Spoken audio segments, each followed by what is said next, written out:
Well, back to the healthcare debate, my friends. With all the other outrages going on, we should not forget about this. So, um, today, a little insider account of the pharmaceutical industry by Peter Rost, MD. Rost was a vice president for Pfizer, and he wrote an article a ways back in 2006, which I kept around for reading. And the article is entitled "The New Robber Barons." Now, it's I find it kind of strange that somebody like Peter Rost has something to say about that subject after he is no longer working for Pfizer. I'm not sure what the circumstances were of his firing, whether he is a true whistleblower or whether it is, just a convenient way of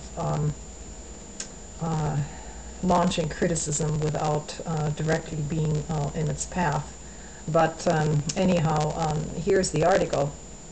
The U.S. Department of Labor claims we have an unemployment rate of 4.9%.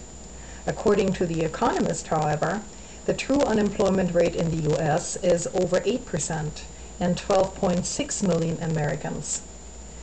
The difference is due to the fact that the U.S. government doesn't count people as unemployed after 6 months without a job. I recently joined the ranks of our many unemployed citizens. This is Dr. Peter Rost talking. The termination of my employment as vice president at Pfizer was subject to intense media interest, partially due to the fact that Pfizer notified the press before they informed me. Contrary to press reports, however, I have received no severance pays, and for the first time in my life, I'm eligible for unemployment benefits, $13,000 a year. At this annual income level, my family of 4 would actually fall below the federal poverty line.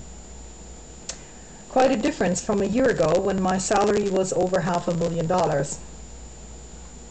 I am also uninsured for the first time in my life, and I have to pay the full price for drugs, just like 67 million other uninsured Americans. Contrary to many others, however, I do have a choice.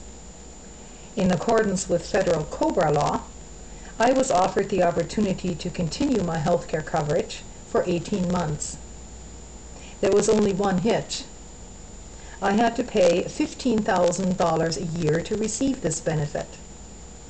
And I decided that since I was living on an income of $13,000, that didn't make any sense.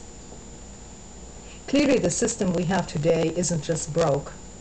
The system is utterly and completely sick, and our weakest citizens are paying the price every day.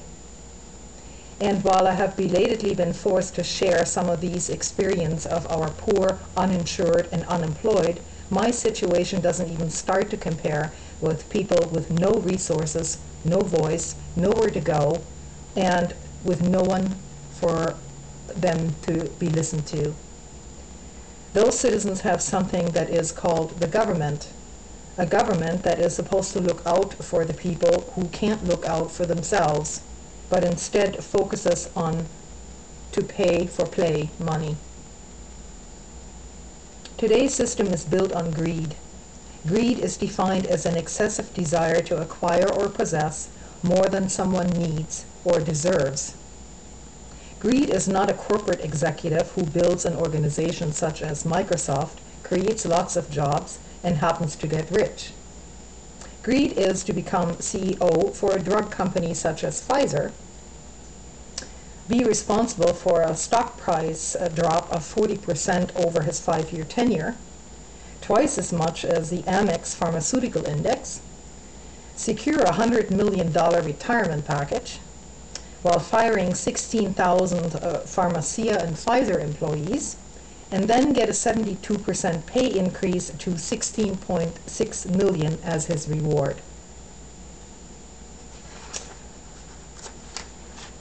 At the same time, the pharmaceutical industry spends over $100 million on lobbying activities to stop lower drug prices, according to the Center for Public Integrity.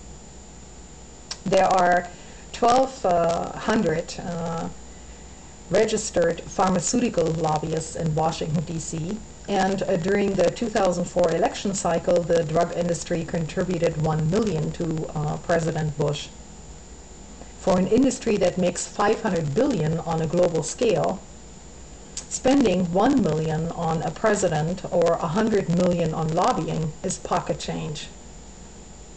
This money was well spent. It stopped legalized import of cheaper drugs, and instead we got a new Medicare drug program.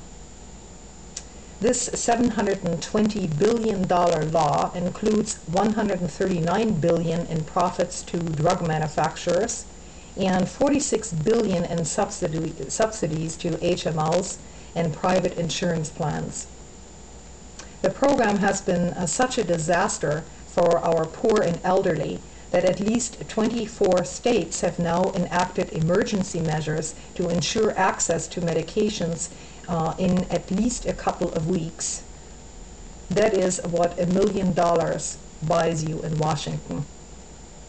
So how could this happen? The answer is simple. The American democracy has been stolen by our new class of robber barons, the CEOs of our big corporations.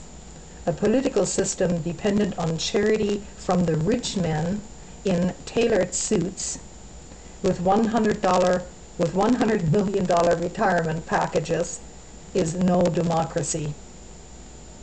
It's a kleptocracy, and it's not what our founding fathers envisioned. This from Peter Rost, MD, a former vice president for the drug company Pfizer. That's it for today.